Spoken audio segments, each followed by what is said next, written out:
27 जून 1976 air France flight 139 हर रोज की तरह Israel के तेल अवीव से पेरिस के लिए उड़ान भरने को तैयार थी। कैप्टन मिशेल बैकस और उनकी टीम 248 पैसेंजर्स और 12 क्रू मेंबर्स के साथ तैयार थे। तेल अवीव से उड़ान भरते ही प्लान के मुताबिक फ्लाइट एथेंस ग्रीस में लैंड करती है। यहाँ पर 58 नए पैसेंजर्स सवार होते हैं, लेकिन इनमें 4 ऐसे लोग भी होते हैं जिनके इरादे बेहद खतरनाक होते हैं। जैसे ही प्लेन एथेंस से उड़ता है, अचानक 4 लोग उठ खड़े होते हैं। उनके हाथों में ग्रेनेड्स और गन होती है। चीख पुकार, अफरा तफरी और फिर कुछ ही पलों में पूरा प्लेन उनके कब्जे में होता है। एक आतंकवादी कॉकपिट में घुसता है, पायलट पर बंदूक तानता है और कहता है, अब ये प्लेन तुम्हारा नहीं हमारा है। 2 फिलिस्तीनी और 2 जर्मन आतंकवादियों ने विमान को अगवा कर लिया था। प्लेन को मजबूरी में मोड़कर ले जाया जाता है लीबिया के बेनगाजी एयरपोर्ट। वहां कुछ घंटों तक रुककर रिफ्यूलिंग की जाती है। इसी बीच एक ब्रिटिश इजरायली महिला पेट्रिशिया मार्टेल मिस कैरेज का बहाना बनाकर हाईजैकर्स को चकमा देकर वहां से रिहा हो जाती है। यही वो पल था जब दुनिया को इस हाईजैक की भनक लगती है। इसके बाद फ्लाइट उड़ती है सीधे अफ्रीका की ओर, युगांडा, और यहाँ एक नया मोड़ आता है।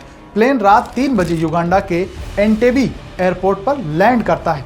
चारों ओर से युगांडा की आर्मी घेराबंदी कर लेती है, लेकिन पैसेंजर्स की उम्मीदें चकनाचूर हो जाती है जब उन्हें एहसास होता है कि ये सेना उन्हें बचाने नहीं, आतंकियों की मदद करने आई है। सेना के पीछे था खुद युगांडा का प्रेसिडेंट ईदी अमीन, वही ईदी अमीन जो कभी इजराइल का दोस्त था।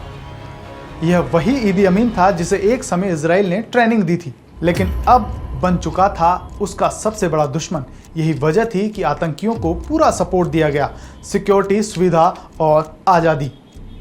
हाईजैकर्स ने पैसेंजर्स को 2 हिस्सों में बांट दिया, यहूदी और गैर यहूदी। अब उनकी मांग थी 53 आतंकियों की रिहाई और $5 मिलियन फिरौती। समय दिया गया था 4 जुलाई तक, वरना सबकी जान जा सकती थी। अब इजराइल के सामने 2 रास्ते थे, या तो झुक जाए या फिर इतिहास बना दे। यित्ज़हाक राबिन उस वक्त के प्रधानमंत्री मोसाद और डिफेंस फोर्स को इकट्ठा करते हैं। 3 ऑप्शन सामने आते हैं। झील के रास्ते रेस्क्यू, मगर खतरा मगरमच्छों से होता है। केन्या के जरिए रोड मिशन, यहाँ बहुत समय लगता। तीसरा ऑप्शन हवा से सीधा हमला।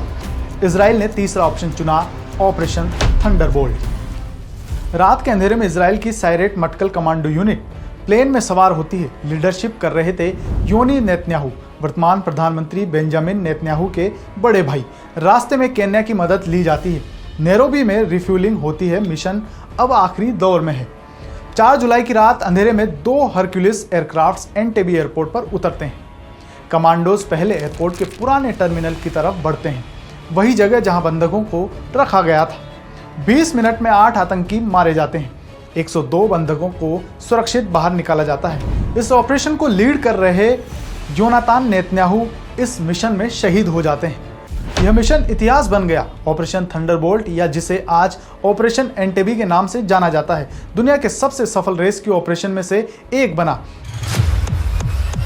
यह सिर्फ सैन्य ऑपरेशन नहीं था, यह संदेश था कि चाहे आसमान हो या जमीन, जब बात अपने नागरिकों की हो तो इजराइल कभी पीछे नहीं हटता।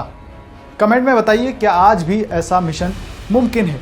और ऐसे ही थ्रिलर इतिहास के पन्नों को जानने के लिए देखते रहिए फर्स्ट इंडिया न्यूज़ का डिजिटल प्लेटफॉर्म।